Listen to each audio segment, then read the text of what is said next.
ইউক্রেনে আক্রমণের পর রাশিয়াকে আন্তর্জাতিক ক্রীড়াঙ্গন থেকে নিষিদ্ধ করা হয়েছে, কিন্তু ফিলিস্তিনের গাজা উপত্যকায় বর্বরতা চালিয়ে যাওয়ার পরও ইসরায়েল দিব্যি খেলে যাচ্ছে। আন্তর্জাতিক অলিম্পিক কমিটিও এদিক থেকে ইসরায়েলের পক্ষ নিয়ে জানায় তারা অলিম্পিক সনদ মেনে চলে। এ কারণে দেশটির খেলোয়াড়রা এখন অলিম্পিক, বিশ্ব অ্যাথলেটিক্স, ফুটবল সহ প্রায় সকল প্রতিযোগিতায় নিয়মিতই অংশ নিতে পারছেন। গণহত্যা চালানোর পরও ইসরায়েল খেলছে বড় বড় প্রতিযোগিতায়, কিন্তু রাশিয়া নিষিদ্ধ। সাম্প্রতিক সময় বিশ্ব ক্রীড়াঙ্গনে এ নিয়ে নতুন করে প্রশ্ন উঠেছে। জাতিসংঘের প্রতিবেদনের উপর ভিত্তি করে স্পেনের প্রধানমন্ত্রী পেদ্রো সানচেজ ইসরায়েলকে সব ধরনের প্রতিযোগিতা থেকে বাদ দেওয়ার দাবি জানানোর পর থেকেই বিতর্ক আরও বেড়েছে।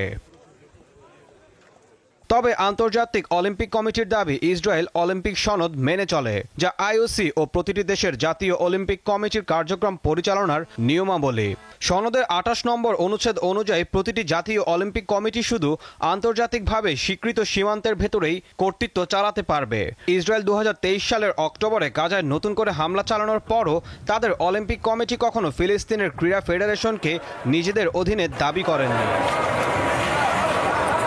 অন্যদিকে ২০২২ সালে রাশিয়া ইউক্রেনে হামলা চালায়। রাশিয়ার অলিম্পিক কমিটি ইউক্রেনের দখলকৃত অঞ্চলগুলোর ক্রীড়া ফেডারেশনকে নিজেদের সঙ্গে যুক্ত করে নেয়। এর ফলে আন্তর্জাতিক ক্রীড়া সীমান্ত পরিবর্তিত হয় এবং সনদ ভঙ্গ হয়।